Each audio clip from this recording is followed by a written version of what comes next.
Welcome to moms kitchen.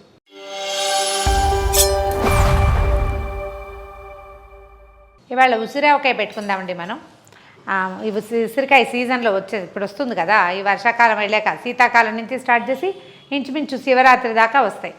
ఉసిరికాయలతో రకరకాలు చేస్తామండి. మూరబ్బాలు చేస్తాము. తర్వాత ఈ ఉసిరి ఏంటంటే చావగొట్టినా సరే దీన్ని ఇందులో నుంచి సి విటమిన్ పూర్తిగా ఉంటుంది. ఎంతో కొంత ఎండబెట్టి ఆ ఎండబెట్టిన పప్పుల్ని నీళ్ళల్లో వేసుకుని తాగినా కూడా మనకి సి విటమిన్ అందుతుంది. పచ్చి ఉసిరికాయలు అయితే మనం ఏం చేస్తామంటే పచ్చళ్ళు పెట్టుకుంటాం. ఒకటేమో నిలవ పచ్చడి పెడతాము. 2-3 ఏళ్ళైనా పాత ఉసిరికాయ పచ్చడి ఆరోగ్యానికి మంచిది. తర్వాత రెండోదేమో ఉసిరితోటి ఆవకాయ పెట్టుకుంటాం. 2 మెథడ్స్ చేస్తామండి ఉసిరావకాయ.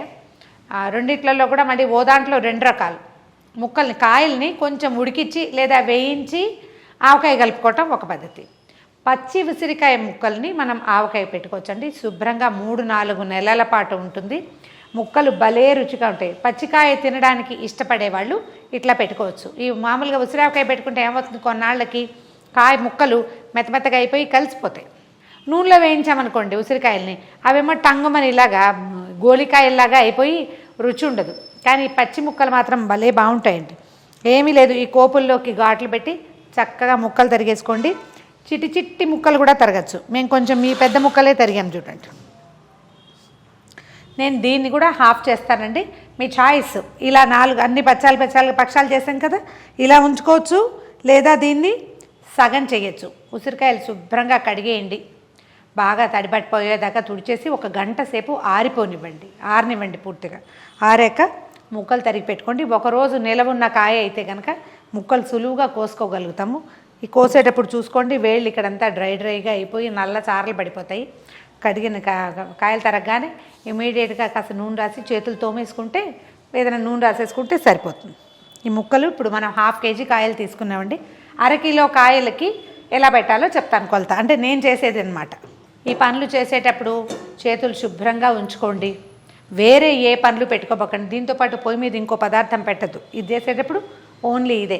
అన్ని పాత్రలు చక్కగా తడి లేకుండా తుడిచి ఒకసారి ఎండలో పెట్టి ఎండవేళ్ళేటప్పుడు కలుపుకుంటే వస్తువు చెడిపోకుండా ఉంటుంది.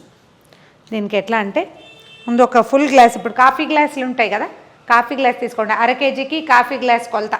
ఇంతకంటే ఒక రవ్వ పెద్ద గ్లాస్ అయినా పర్వాలా, మరీ పెద్దది కాకుండా.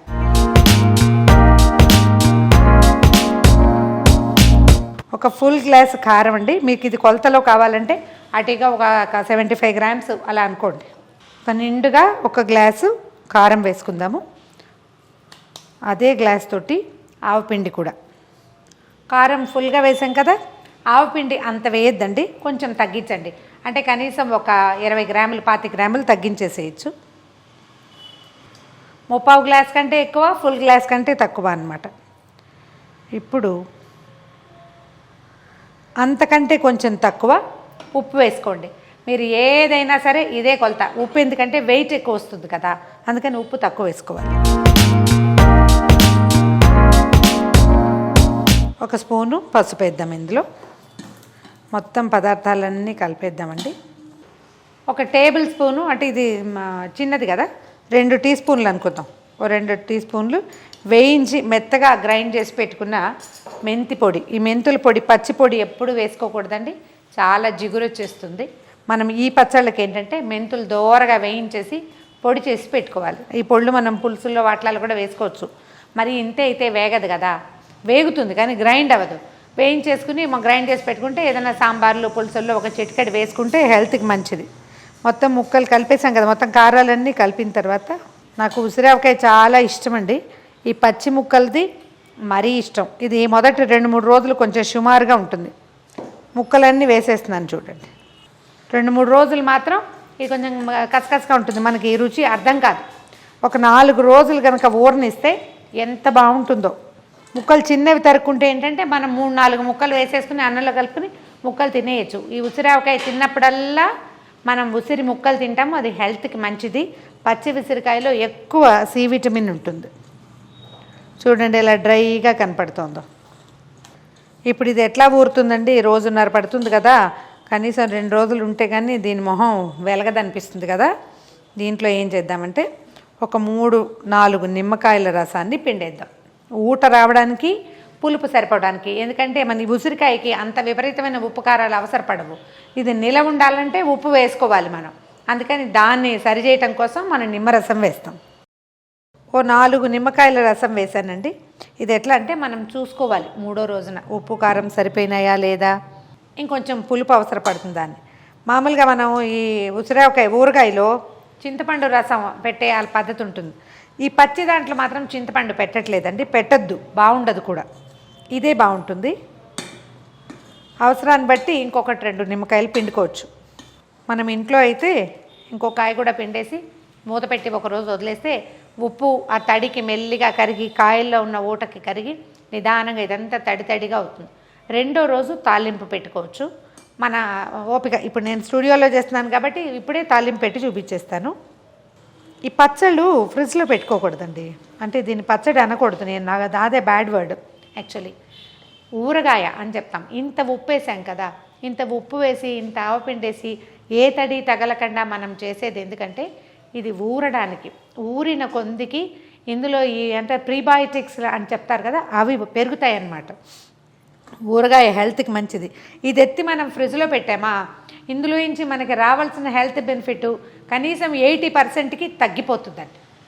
పచ్చడి నిలవ ఉండాలి అంటే ఉప్పు సరిపడా ఉండాలి.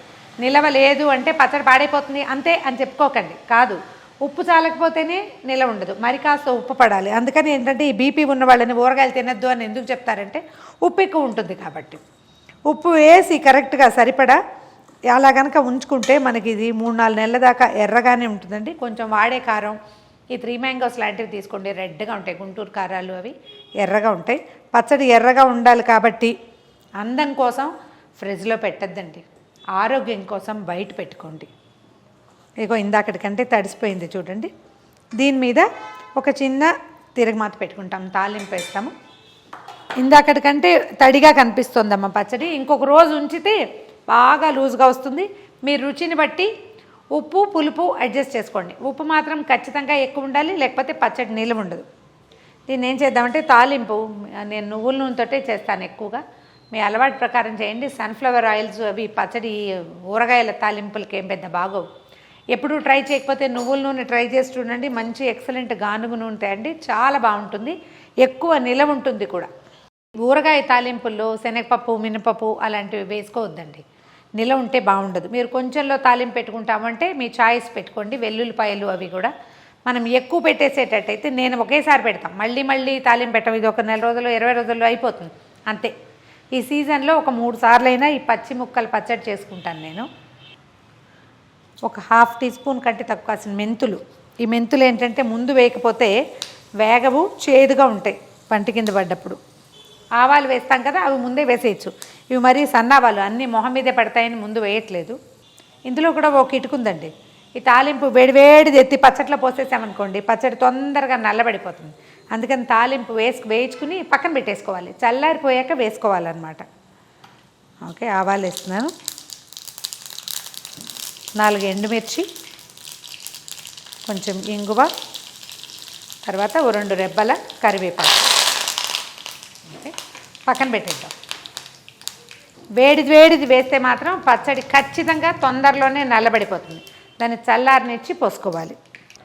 మనం పెట్టిన తాలింపు చల్లారిపోయిందండి, ఇందులో పోసేద్దాము.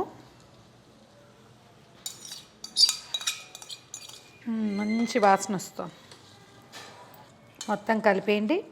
ఒక రోజు ఉన్నాక చక్కగా దీన్ని వడ్డించండి. ఉప్పు మాత్రం చూసుకోండి ఖచ్చితంగా. మొదటి 2-3 రోజుల్లో ఏం అయిపోదు, 2-3 డేస్కి ఏం కాదు. ఒక 3వ రోజు అట్లా చూసి ఉప్పు అవసరమైతే వేయండి.